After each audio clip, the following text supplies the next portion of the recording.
An absolute shocker from Gurugram, just on the border of the national capital, where a military veteran was assaulted by drunk thugs with beer bottles. These men then tried to abduct him. They tried to extort him for money. This after a minor traffic skirmish. Colonel Yadav's story is sending shockwaves in the military community, but should affect us all, even those who are not from the military but are committed to respecting and honoring our soldiers. Something we all say we do. But then is this how we treat our military veterans? It's an absolute shocker of a case. I'm Barkha Dutt. You're with the Mojo Story. On the program today, Colonel Anil Yadav, a military veteran, was assaulted by drunk hooligans who had beer bottles. Colonel Yadav was dragged out of his car. His head was banged against a vehicle. He had to seek help in hospital. And there was even an attempt to kidnap him, to abduct him. When he tried to tell his assaulters that he was a soldier, a man who has stood in defense of our country, the men turned around and said that they did not care for the military. In fact, they said, "Hum bhi zamindar ke bacche hain." The men have been arrested now, but there are larger questions that arise.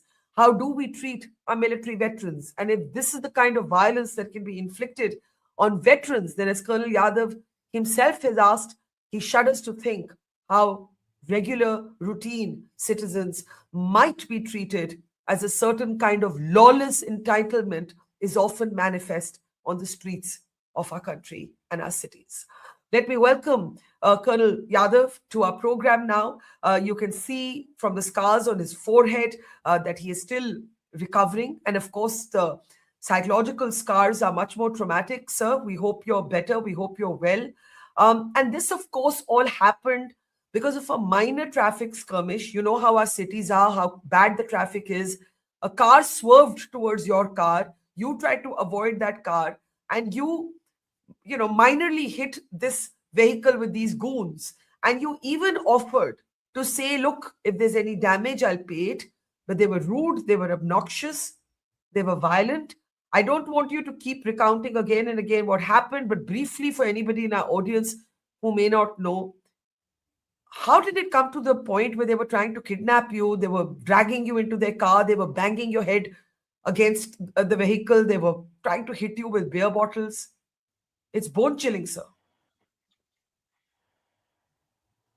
Barkha, thank you for your kind words. And basically, everybody knows now, it's been in the papers, it's in the news that the incident happened.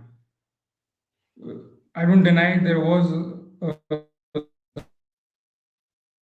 slight collision in the cars.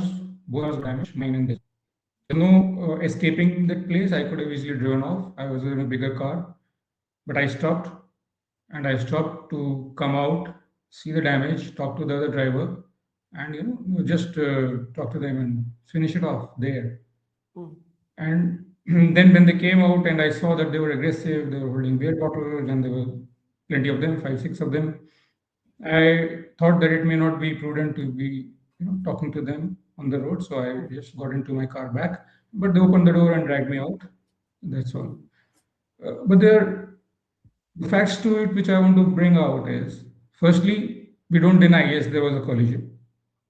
Secondly, I offered them compensation. I was not saying that, okay, fine, it's your problem and I'm not going to help you with this. Thirdly, they were not in a mood to talk. They were not in a mood to accept any compensation or anything. They were more, they were aggressive, they were boisterous, they were all wearing those shiny suits which you wear to weddings, and they were drunk. They were probably out looking for fun. That's what I feel. And then they started all what they did.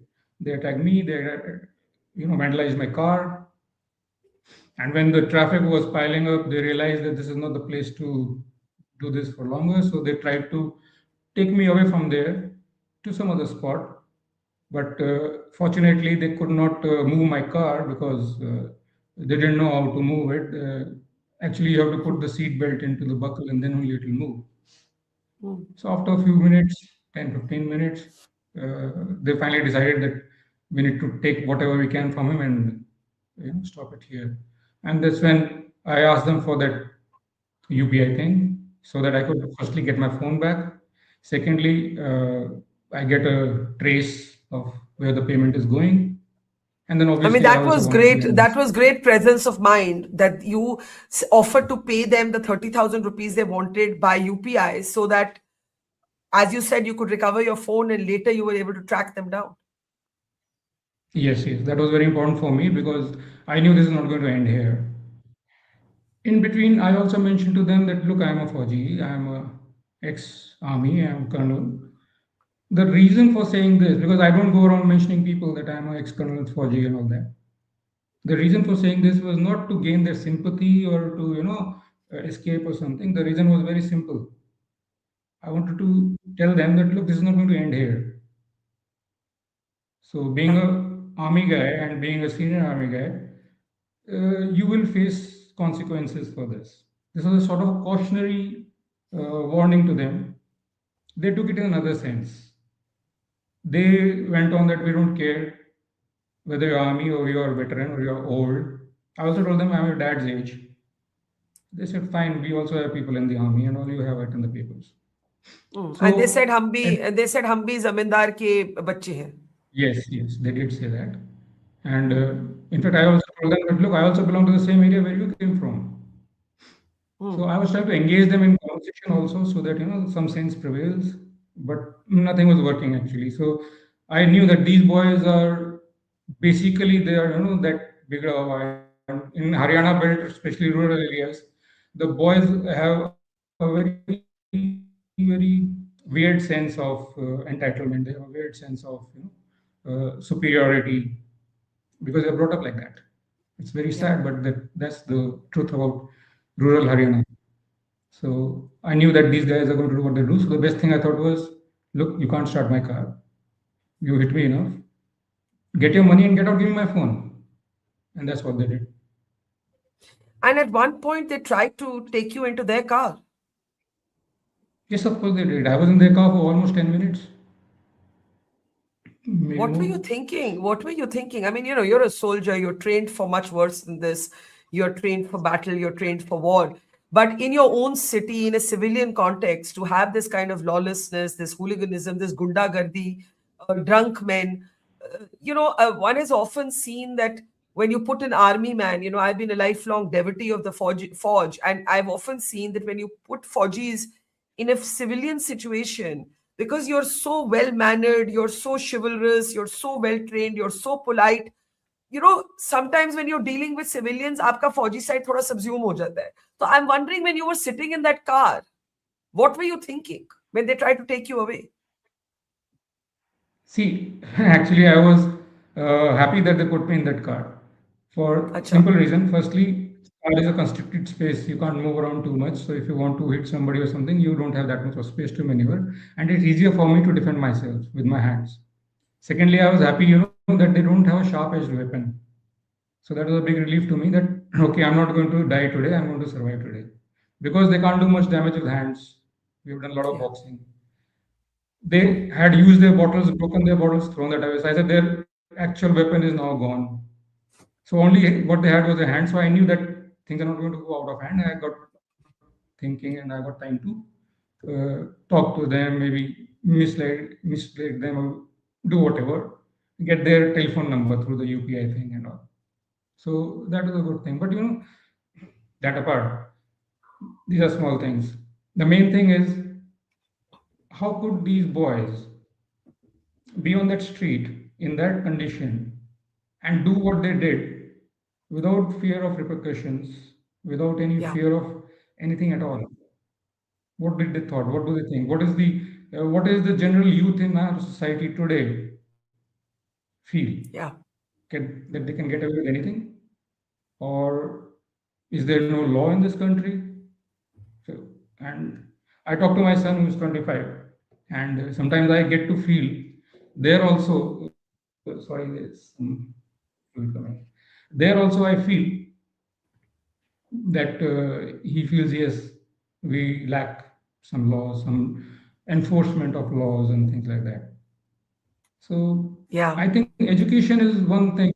I remember when we were kids in second standard, fourth standard, we used to have a subject called moral science when we were kids. Yeah. And that was so good.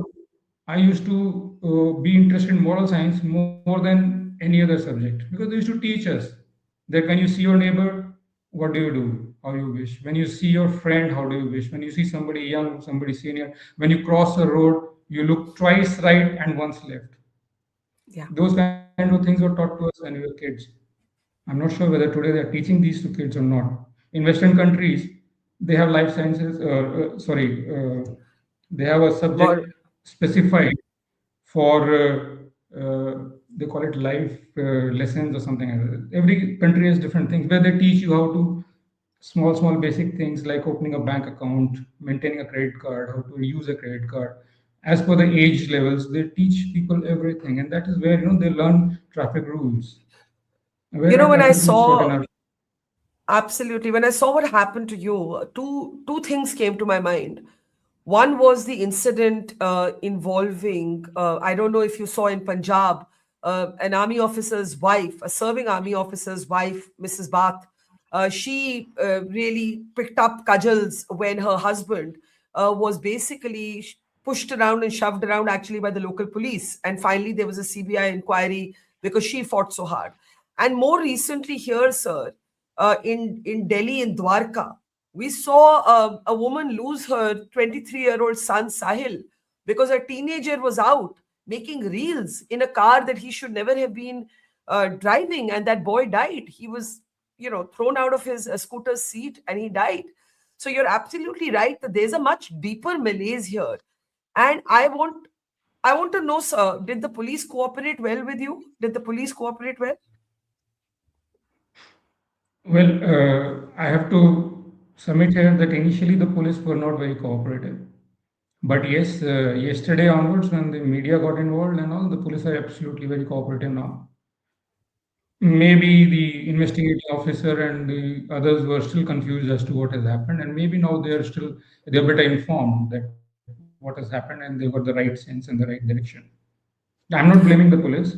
I'm just saying that the police has to be more proactive in these cases, and immediately they should take some breathalyzer test or some blood test of the people involved.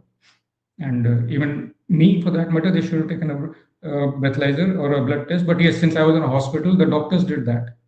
That's fine. But the Yeah. boys who were there, they were not tested at Yeah. all. So What did we your son say? actually, Your son is the age of maybe these men, right? Roughly the same so generation. these men are all below 23. My son is 25.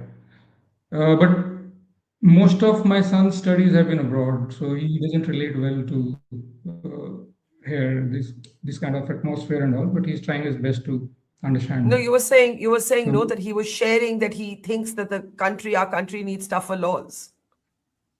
absolutely, he's very positive about it because he spent time almost 8 years in the US.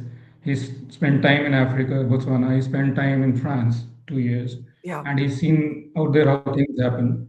And out here, he says the policing requires a lot of reform. You see, and we also know the police in the IO especially. They take the role of the judge. They Yeah. start judging people right there from the incident onwards to the time they file the report. So the report becomes highly biased. It is Yeah. biased by their own judgment of the events, whether it is right or wrong. I'll not say that. But that's not the job of a policeman. The policeman should record the facts. The investigation has to go as per proper scientific methods, which needs to be taught to Yeah. them. I'm sure they're being taught. I'm not saying our police academies are not doing it, but there has to be refresher trainings. There has to be constant monitoring whether you guys are following the rules or not, whether you're recording your evidence, you're recording everything. In my incidents, in this instant also, I can say they did not do that. They should have taken Yeah. the breathalyzer test of these guys. They should have taken the samples from their cars, whatever in the car, the bottles. There were drugs in the car. I was sitting in that car. I There saw. were I drugs. saw There were packets of, drugs. yes, in the car on the dashboard. And this boy, he hid it in his pocket. After I told the police that look, he hid drugs in his pocket. They said, "नहीं sir, आपको कैसे पता वो drug है?" So obviously, unless you So take the basically, material, sir, put it through an basically, if the analysis. media, can I put it to you like this? If the media had not made the noise it did when they found out, when we all found out about your case, maybe the police wouldn't have reacted. They're finally reacting because there's such outrage over this. Yes, so like I said, the police would have judged the case there and then and finished it there and then. Yeah, So they become the judiciary, and most of the times I've seen this. The moment an yeah, incident happens, they form an opinion and they start investigating in the line of their opinion without bothering about collecting the correct evidence so that the judge can make an informed decision later on. yeah. And we have seen so many times, I hear high profile cases in the media where the judge has to say that he's released because of lack of evidence. How can we have a lack of evidence in a country which is so advanced? Absolutely. Let me ask you in the end, sir. You've also made the point that if you were not a Fauji, if you were not a veteran, if you were somebody whose encounter would not get reported, right? Whose Yeah. assault and extortion would not have got reported in the media. I can still see you're having to, your wounds are there, you're still having to clean them up.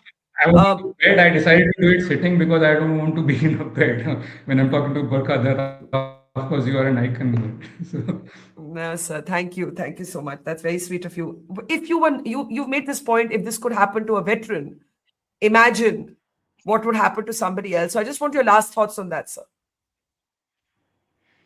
well, I really dread that if they can do this despite giving cautionary evidence to them that you look, you are dealing with an army officer, things will get go far from this. It will not stop here. There will be repercussions. Despite all that, if these boys are ready to do this, and if there is a normal person there in the car, I don't know what they can do to him if they can do this to people who are actually in uniform and people who have access to all sorts of authority and people who they know that they are not going to stop at this. And especially, I'm Absolutely. very, very I worried that what they can do to ladies coming back from work in the night. So, Absolutely, sir. and I Absolutely. dread to think what these ladies must be going through in their own psyche when they're driving through such roads, through such kind of environment to reach home. Those 40 minutes for them would be really very, very troubling. Their impunity and lawlessness is where our attention must be. And the fact that they thought they could get away, that is the really scary thing. Colonel, I'll only say that I stand in solidarity with you. And I hope that you are absolutely well. Wish you speedy recovery. It is shocking. And we are all standing in your corner and raising our voice against what has happened. I appreciate your time, even though you're not fully well. Thank you so much, sir. Thank you.